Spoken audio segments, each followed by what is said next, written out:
Всемирный день борьбы со СПИДом отмечается ежегодно 1 декабря. Этот день служит напоминанием о необходимости остановить глобальное распространение эпидемии ВИЧ-СПИДа. Самое главное – знать свой ВИЧ-статус и регулярно сдавать тест на ВИЧ. Необходимые меры предосторожности могут спасти от заражения. Основной наш посыл и в прошлом году, и в этом году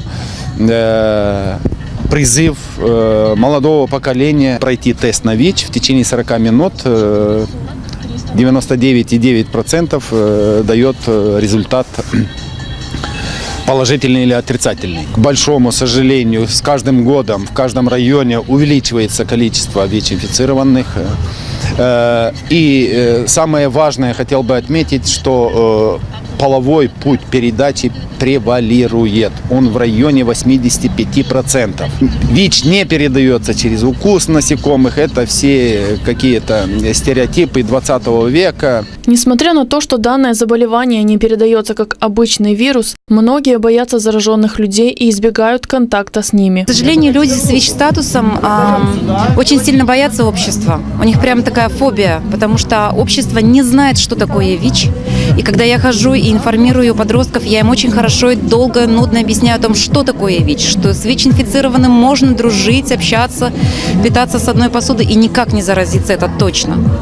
А люди боятся. Пока мы не выселим из нашего менталитета это мнение, что все-таки они опасны, если он рядом со мной сядет или он на меня чихнет, я заражусь ВИЧ, будут бояться и до сих пор. То есть мы этих людей прячем, эта информация не разглашается. Пока общество не будет готово их принимать такими, какие они есть, с их статусом ВИЧ-инфекции, понимая, что они абсолютно для них безвредны. Есть только определенные пути передачи ВИЧ. Это половой путь, от матери к ребенку путь и через кровь.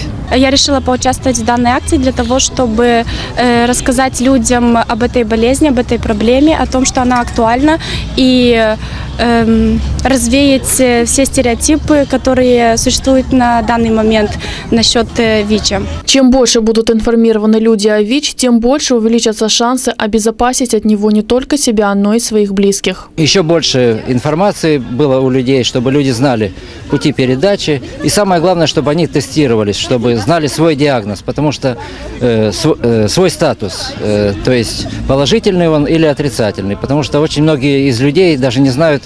Сейчас вот пройди по улице и спроси у людей, знаете ли вы свой ВИЧ-статус, где-то 30 или 40%, скорее всего, что не знают свой ВИЧ-статус. Так же, как и я когда-то. Я ходил и не знал, есть у меня ВИЧ или нет. И для меня это было удивление, когда я узнал, потому что он никаких признаков не подает. Главное – это знать свой ВИЧ-статус, чтобы сохранить здоровье своим близким и родным, то есть обезопасить свою семью и самого себя, то есть вовремя начать лечение. С целью повышения информированности общества на улицах Камрата людям раздавали информационные буклеты, а в завершении на городской площади студенты-волонтеры устроили флешмоб.